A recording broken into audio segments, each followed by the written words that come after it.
Hello and welcome to Buy or Sell. I'm Selby, and if you're looking for some spicy small and microcap stocks to back into the new year, this episode is for you. Today, we're very lucky to be joined by Brittany Isakka. She's a small and microcap specialist at Speria. We're going to be talking about all the stocks that she's liking today, as well as some that have gotten a little bit too hot.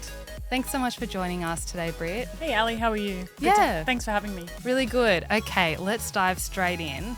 For those that don't know you, what do you do at Speria? So Speria, as you rightly said, is a small and microcap specialist company. We have 3 funds domestically and then 1 global small cap fund. And my role as an analyst is essentially to model stocks. So most days involves fundamental research. So we're bottom-up stock pickers. We don't tend to focus on the macro. We do DCFs for all the company we own. We meet with management twice a year at reporting season, and we're doing really deep dives into companies to try and pick, hopefully, the winners. Are you a specialist across multiple sectors as well then? Yeah, so we tend to be generalists in our team. The small and micro cap end of the market tends to, they are smaller, so we do operate across multiple sectors. Okay, well, obviously small caps have had a very good year. I feel like I've been interviewing small cap managers for years and they've been saying, there's going to be this rally, and it hasn't really eventuated. But finally, 2025 has brought that amazing year for small caps. That's particularly true in AI names, defense, gold stocks, of course, and specky stocks as well. Do you think there's still opportunities on offer after that rally, or is there no longer value in small caps? Yeah, rightly so, Ali. The last 6 to 12 months has been a great great run for small caps. And for years we were saying, we don't know when it's going to turn, but we think now's a good time to be invested. And I think what we saw a little bit during reporting season is some of those large caps. I think a lot of money flocked to large caps, the safety of large caps. And some of the names like James Hardie, CSL, off 15% in a day kind of showed that even larger businesses can have troubles and can have problems. And, that passive money sort of flown out. We've seen a little bit of a resurgence in small caps, and the rate cutting cycle really helps as well. I think, though, with how the market has run, we're naturally bullish as small cap investors, but I think there are pockets of the market which do appear frothy. And I think, the bottom-up fundamental analysis really is important in this type of market. So, at Speria, our balance sheet focus, our mid-cycle, looking through the noise in terms of mid-cycle free cash flow, I think is really important in today's market. I spoke about some of the sectors that have done really well before. Gold is one of them. It's had a ridiculous year. Yeah. Although the gold price itself is off 7% overnight, which does date this episode. It is Wednesday, the 22nd of October, but it was off 7% overnight after peaking on Monday. Are you finding opportunities in gold, or are you avoiding gold miners right now? Yeah, so I think, I don't know, if you spoke to other small cap managers, I think a lot of them have struggled with gold. Fundamentally, gold isn't like any other commodity. So it's not tied to production. It doesn't have a natural cycle like other commodities. So it really is driven by a safe haven asset, and I think more recently a little bit of speculation. You've got people in Martin Place. Like a meme stock now. I know. But it's crazy. I know. Have you seen the line in Martin Place? We literally went there this morning, and I interviewed people because I wanted to know why people are lining up. Yeah. And it's even though prices are crazy, they're I just want to have something tangible to hold in my hands. Yeah. So, which just, it feels, part of it is fundamental, safe haven, store of value, store of wealth, I understand that. But, when you've got lines like that, there is part of us that feels like it's speculative. And I think a little bit of FOMO. Yeah. Yeah. And I think with small caps in particular, which is where we operate, actually through history, small cap gold miners have actually underperformed the gold price. Oh, wow. Yeah, and that's because these businesses tend to have short mine lives. They tend to be more complex mines, and they tend to generate poor cash flow. So they're just not as good of assets in the gold space to your large cap gold miners. Obviously, with gold prices at record highs, that's flipped, and these companies are making a lot of cash. So it has been tough. We prefer, in terms of the gold space, to get exposure to mining service type names. So those that are an indirect beneficiary of some of the commodity prices. But the gold space has definitely been tough. I think part of it now feels a little bit speculative. 100%. What stocks are you liking in mining services? One of the names we own and like is Imdex. So they're a mining technology business. So think they provide solutions and hardware which essentially makes a miner's life or miners work more efficient. So smarter, drill faster, drill safer. They've got two divisions. One is the drilling optimization business. So think fluids, think sensors, anything that essentially makes mining more efficient.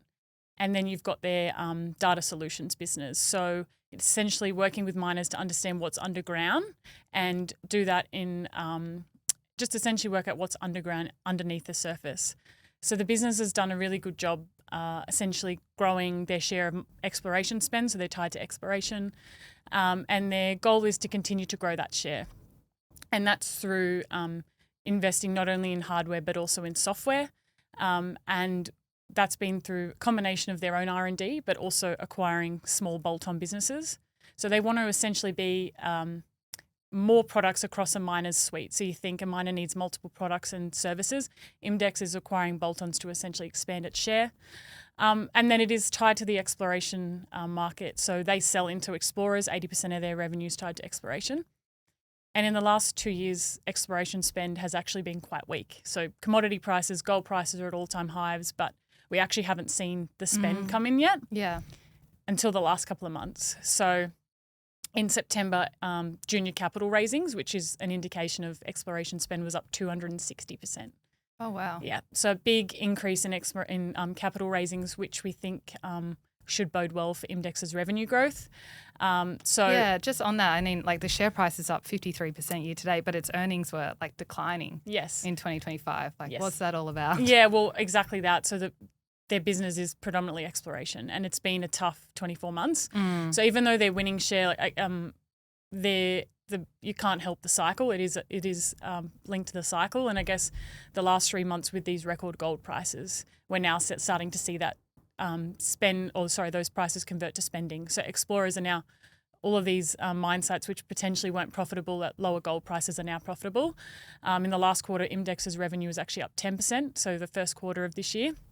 So we're starting to see that revenue growth come through for Imdex, and I think hence why the share price is rallied. But I think there's more to go. And then longer term, we think, it's a quality management team. It's got good cash flow despite reinvesting heavily. So we like the name not only from the short-term thematic, but I think longer term as well. Anything else within that mining services space that you're liking right now? There's a couple of others. ALQ is another one that does testing. So they do a lot of the gold sample testing and they'll be another beneficiary of that. That's a larger cap name. So that's one we do like. And then maybe... Do you still own that one? Yes. Even though it's larger? Yeah. But actually it's in our mid-cap fund in full transparency. So yeah. And then there's probably other cyclical names we own that I can touch on. Sims would be one of those. And so it isn't tied to gold. Yeah, what does Sims do? I feel like I've talked about it with someone before. Something environmental, is it? Well, they're actually a global recycling business. So scrap metal, they have operations in the US and then also in Australia. They also do have a life cycle recycling business, so essentially data centers and IT equipment where they repurpose it. Wow. But that's a smaller part of their business. So the metals business is cyclical. I think it's hard to say it's not. However, I think what we're seeing with that business is a bit of a structural shift. So I don't know if you know anything about electric arc furnaces. No, definitely not. Okay. So it's essentially steel manufacturers are trying to essentially produce steel more environmentally friendly. Right. So they're rolling out these EAF furnaces across the US, and the input to that is scrap metal, high quality scrap metal. So the rollout of these furnaces, I think, will benefit Sims. They've got a massive network of recycling sites across the US, and we think they're actually going to benefit from this long-term shift to more sustainable steel. So a move from being like quite a cyclical business to like maybe something not so maybe tight. not so and in that it's a cyclical business, they've actually done a few self-help things with the metals business as well. So it's cyclical, but last year they have reduced their corporate headcount. They've actually exited their UK business, so that was subscale. And they've also tried to focus on profitable tonnes. So instead of just chasing every scrap volume, they're actually being more deliberate in the tonnes that they acquire. So I think there's been a lot of cyclical self-help the business is doing, plus that structural element. And then the data centre theme. the excitement of the theme, that life cycle services business last year actually grew their repurposed units by 44%. So they are benefiting from this tailwind of data centers and being able to recycle it. That business last year did $32 million of EBIT. So the business is worth $2.7 billion today. If we put that recycling business or the on 20 times, so data centers and AI, they're going for big multiples. This recycling business within Sims could be worth $650 million. Wow. So I think that's a little piece of the puzzle that maybe the market's missing. And then they've got land sales, so they've got excess land in the US. So we think if you look at it even on a sum of the parts, it is a cyclical business, which I think could be potentially changing to more structural benefits. You've got this kind of little data center AI kind of play in there, and then you've got the land sales. So it's a cyclical business which we like and probably doesn't have the hype as some of the others do. Okay. How about in the smaller, micro, spicier end of the market? Yeah. Are there any names that maybe not many of our listeners know that you think should be on their radars? XRF. So XRF Scientific, they produce capital equipment and chemicals for miners and labs. So kind of a bit of a theme here. But this business essentially uses X-ray fluorescent technology, which essentially just tests the composition and the purity of a material. What we like about the business is that consumables, so part of their business is consumables, and they actually have a 65% market share in this high quality flux. So it's leading in overseas competitors are lower quality imports, and it's seen them grow market share. It's grown revenue, it's expanded margins, it's got industry leading ROIC. So it's kind of like a quality micro cap that we like in the space. Its share price is down around 11% since the beginning of October. Have you been taking advantage of the weakness in that share price and topping up your holding? Yeah, we usually, when things sell off a little bit for what we can't understand why, we tend to add to our positions. So they had a quarterly result out a couple of days ago. Revenue was up 16%. Profits were down, like margins was down slightly, and that's just a mix effect. It's a quarterly result, can be volatile, so we tend to look through the noise. But I think the positive is the top line is growing. They've got actually a business they acquired last year, Orbis, which does crushing units for gold. So again, small exposure there, but that's growing and taking market share. So we think this is a long-term, continue to take market share and grow top line. So it's one we really like. Anything else that you're liking within the spicy end of the market? Maybe I'll mention Jupiter. So maybe some of your listeners might not know it. They do manganese mining. So What's that used for? Yeah, manganese. So it's actually used to make steel strong. So it's an input into steel production. And they own a 49% interest in the asset. Have you had a look at the share price recently? Yes, it's up 82% year to date. Yeah, so that was a good call. Yeah. So it's actually had a great run. But the interesting thing is we've actually been adding to the name.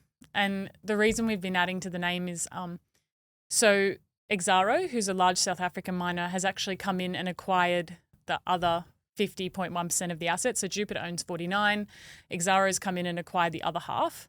And that transaction actually implied a value of 32 cents for Jupiter. Right, but it's trading at like in the mid-20s right now. Yeah, so it's trading at about 25, 26 cents. So there's over a 20% discount to that price. There's been no takeover for Jupiter, but we can't understand why a large South African miner would want to only own 50% of an asset. We think in time they'll eventually acquire Jupiter. And so you're getting a business that's trading at a discount, a massive discount, just because it's micro cap, just because it's small, it's forgotten. And then in the meantime, this business, the Kalahari region's actually full of manganese. So this is a simple mine plan, low cost. It's got a great dividend yield, great cash flow. So in the meantime, we're happy being shareholders and taking the dividend and seeing the cash come in. So it's, yeah. Is there any risks with that one that you think investors should be aware of? I guess today they don't, 6-12 months we're sitting here and the business hasn't been acquired and the macro gets tougher. They're tied to steel and China in particular, and maybe prices get weaker. I think even then the share price might sell off, but I think, you take the dividend along the way. So I think it is cyclically exposed. Maybe that's the downside, that nothing happens, but we still would be happy holders at even slightly lower levels. Speaking of steel, I know you also like another Yeah. steel-related stock. Yeah, I don't know why that's the theme at the moment. Yeah, it's but like all mining-related stocks. I know. I'll give you another. Maybe we'll talk about another one later. That's not so mining related, but it's actually one we've recently entered, and that's Bisalloy. So it is a microcap. We're talking microcaps and names maybe people haven't heard. So they do quench and tempered steel. God, what does that mean? It's essentially strong wear resistant steel. So it's a kind of a niche type of steel which is essentially strong. It's used predominantly in mining, but it also has a defence angle. So that's been great this year then. Yeah. And what we like about it is that so 70% of their revenue is mining. So think like haul trucks and things of that nature. And then 15% is defence related. And so you think, land vehicles, armour, and vessels, so think submarines. So what we like about this business is that it's had a long-term relationship with the Australian government. So it is the only manufacturer of this steel in Australia, and it's essentially considered as important for the Australian government to have this capability in Australia. And it's like a relatively unknown microcap. Yeah. That's crazy. Yeah, and so they've had anti-dumping measures in place, which is essentially like a tariff on imports. And what that has meant is that it's really protected their pricing in Australia. So imports come in all the time. This is one where they've been able to protect their pricing and their margin because of the importance to have local manufacturing. I think we've seen the hype with defence. Do you think that's over, the defence hype, or do you think it's got like a multi-year runway to go? Yeah, I mean, we have an own drone shield, which is like, it's crazy. That's trading on a crazy multiple. This thing's trading on 11 times. Wish I owned drone shield. Yeah. That's a big regret. Yeah. Whereas this, so they just did, Bisalloy just did a contract essentially qualifying some steel potentially to go in the AUKUS submarine, so the relationship between the US, UK and Australian defence. Wow. So that was a small revenue contract last year, but we think it potentially sets them up for future revenue opportunities. What percentage of their business now is like defence tied? Yeah, so 15%. Okay. So it's small-ish in the scheme of things, but we think it can grow over time. We don't know how big it could be, but if some of these contracts, some of these massive defence submarine type contracts, if they're even able to get a small portion of that, we could see massive amounts of revenue growth. And then, in the meantime, you can see gold price at all-time high, mining activities picking up. The business is tied to that. It's got 30% ROIC. It's growing top line, good insider ownership, and 11 times. So it's not trading on a stupid multiple. Yeah, so it's one we like. On the other side of that, at the beginning of the podcast, we talked about markets getting a little bit frothy, a little bit too hot. Where are you seeing the most froth right now? What stocks would you be telling investors to avoid? Or sell? Sell, yeah. So I think, you spoke about the start about, defence and, part of that is rare earths. So rare earths in the last couple of months has really been the hot new thing outside of gold. And we own a name, Iluka, and we've recently exited that position because the last 6 months of share price re-rate has really been around this rare earths. It's up more than 100%, I think, that stock. It's yes, crazy. Yes. So the core business is actually struggling. So the core business is a mineral sands business. So they do mining and processing of mineral sands. And they're actually a global leader. They've got 25 to 30% market share. That's in things like tiles and ceramics. So they do synthetic rutile and zircon, which goes into those products. And it's housing related. So those products go into housing, China, US, Europe. It's all been tough in terms of housing demand. And it's seen mineral sands prices collapse. We should say that it's not like housing prices. Obviously, that's been completely insane over the last few years. It's like renovations that you're talking about, right? Where there's like no builders available. No one's really renovating their houses. Yeah, I mean, that is true in Australia, but housing demand or housing in China and the US, which they do supply to, has been pretty weak. Right. You've got interest rates in the US, people are locked 30 years, no one's moving, no one's selling, no one's doing anything. So outside of Australia's house price, if you've got a house, you're winning. But globally, it's been tough. And we've seen the mineral sands price collapse, so much so that actually Iluka announced just last month that they're actually stopping production at one of their sites. I saw that, yeah. Yeah, so it's tough. And so you've got the core business, which is really struggling, but then they've got this rare earths, division, but a growing exposure to rare earths. So they're producing one of the only rare earths processing facility in Australia, and that's funded by help of the Australian government. and it's going to be commissioned, I think it's 2027. So they have a growing exposure to rare earths. However, and that's what the market's excited about. But 90% of rare earths today is actually processed in China. And we know the globe is trying to diversify away from China. The US and Australia, even today, yesterday, Prime Minister's announced a deal with the US to try and get funding to try and secure supply for rare earths. So there's been a lot of themes and announcements. However, we don't necessarily like to trade themes. For us at Speria, the valuation hype is really on a theme versus the fundamentals, and the actual underlying business is if anything, the conditions are getting worse. So it's one we've decided to exit on that basis. So investors should probably be taking profits then? I think so. 100%, as you say, from the bottom, it's a big run. Okay. What else? What else do you think is getting a little bit too hot? And you think investors should probably either take profits or maybe be a little bit cautious? Yeah, so maybe something different. We own a fair bit of consumer, and with this interest rate cutting cycle, which is kind of underway globally, Australia as well, we've seen a lot of the consumer names re-rate and performed really well. And a couple of the names which we think probably avoid, we don't need to be there.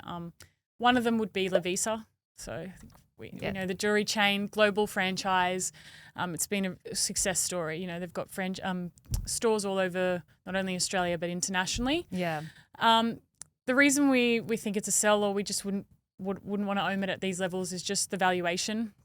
It's trading on 27 times next year's earnings.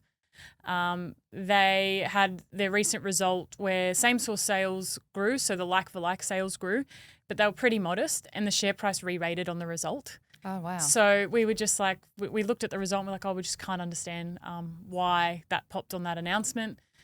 They've recently had a management change. Yeah, I saw that too. So the CEO, who was instrumental in the growth, has left, which is always... Do you know where he's going now? No, I'm not sure actually. But it's just a cause for concern when someone who was so instrumental to the business leaves. And then I don't know if have you seen Harley and Harper? So they're a new jewelry franchise which is launched in Australia, and they're small today. But competition is the biggest threat to any consumer name. And what we're seeing, they've got 80% gross margins, industry-leading gross margins Lovisa has. And anything like that, you risk competition coming in, and we're seeing that. So we just think, given where the business is trading, the valuation looks full to us. There's another retailer as well, and it's trading even on a higher multiple. It's 160 times earnings, and that's Temple and Webster. Wow. Yeah. So actually Adairs had a result out today, and was, trading conditions look a little bit weak. And this business has done an amazing job growing top line. But the strategy has really been around aggressive marketing. So they invest heavily in marketing in order to grow top line. They're pure play online furniture business. And we know how many places you can go and buy furniture. We know it's a competitive space, and for some reason this business is trading just on an eye-watering multiple. So we think any even partial slowdown, growth doesn't even have to be negative. I think even a slowdown in top line could see the share price fall and the business re-rate significantly. So yeah, I haven't bought furniture in so long. Yeah, yes. I feel like everyone was doing it during COVID. But it's like, once you have a couch or you don't want a second TV couch. unit, who needs another one? So IKEA, I've bought stuff from IKEA, but exactly, it's good, and it's like an experience. I was going to say, you like going in store to go and have a look at it, see what it looks like with other furniture. Yeah, exactly. Agree. Yeah, no, it is very fun. You always walk out with way too much stuff. Yeah. Anyway, last question for today. I always like to end the episode with like a really spicy stock, and I know this episode has been all spicy stocks in the small and micro cap arena, but I want a stock that you think could be a really exciting growth opportunity over the next few years. Because, Ali, we've been talking a lot about mining. I will stick away from mining and talk about SiteMinder. Okay. SiteMinder is a global technology, hotel technology business. So they have one of the leading hotel commerce platforms. So the business has traditionally been a channel manager. So channel manager essentially connects all the independent hotels to the booking engine. So think your booking.com, your Expedia, your Flight Centre. They sit in the middle offering a tech platform which does, room availability, room pricing and things of that nature. And they've done a really great job growing their market share there. So they've got 50,000 hotels on the platform and they operate in 150 countries. So it's done an amazing job growing that SaaS-like revenue in the hotels. However, in the last 12 months, they've actually pivoted the strategy. So $80 billion of gross booking value flows through their platform. So that's a massive, massive amount of travel that's getting booked through the SiteMinder platform. And they only monetize a very small portion of it. So 0.3% of their revenue today is monetized through the gross booking value. And they actually have plans to increase it to 1.5%, sorry. So 5x increase on what they're monetizing today. So it's massive. And they're doing that through their smart distribution platform. So I won't bore you with all of the jargon, but essentially they're rolling out key new products. One of those is Dynamic Revenue Plus. So think of like a revenue manager. If I'm a hotel, SiteMinder will provide me hotel recommendations on pricing. So that the hotel down the road is full. Why don't you lift your prices because there's less supply? That kind of thing. Or Taylor Swift's coming, and hotels are going to sell out. You can lift your prices. What we like about it is the fact that it's actionable. So not only are they providing the recommendations through their software using AI, but they're enabling the hotel to action it in real time through their software and their app. So I might be in the car, I get a notification from SiteMinder to say, what do you think of this pricing recommendation? I can hit yes, and all of the channels get updated. So I think it could be a game changer in terms of that monetization piece. They've grown that transaction revenue by 50% over the last 4 years. Wow. So it's been massive top line growth, and we like cash flow and we like profitability. The business is in an inflection point in terms of profitability. So they're EBITDA positive now. And I think in the next few years with that strong top line growth, they'll really drive operating leverage. So we should see cash flow meaningfully improve. And we think this is kind of a long-term winner, so to speak. So SiteMinder is one we like. They've got only 5% market share today. Wow. And really, really low churn. So it's crazy. I'm looking at its share price now, and it's like up 8% this year, which is obviously underperformed the Small Ords Index.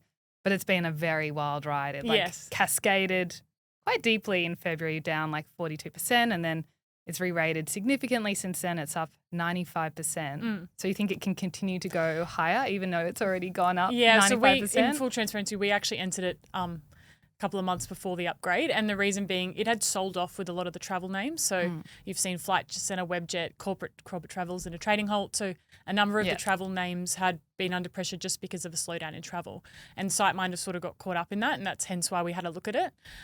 They were still growing top line, north of 20%, but the slowdown in the macro and the worry that potentially the slowdown in travel would also impact them, but they've been able to grow through it. So I think it has re-rated. But I think this is a medium to longer term story of this continued penetration, the continued monetization, and the market share gains. So we still like it on that basis. Well, thank you so much, Britt, for coming on the show today and sharing all your ideas. A lot of mining stocks in there, but I absolutely loved it. Thank you again. No worries. Thanks, Ali. Thanks for having me. If you want to learn more about investing, don't forget to head to equitymates.com. And if you like this episode, please leave a comment and let us know why. Thanks so much for watching. I will say this about investing. Everything you do learn is cumulative. What I learned at 20 is useful.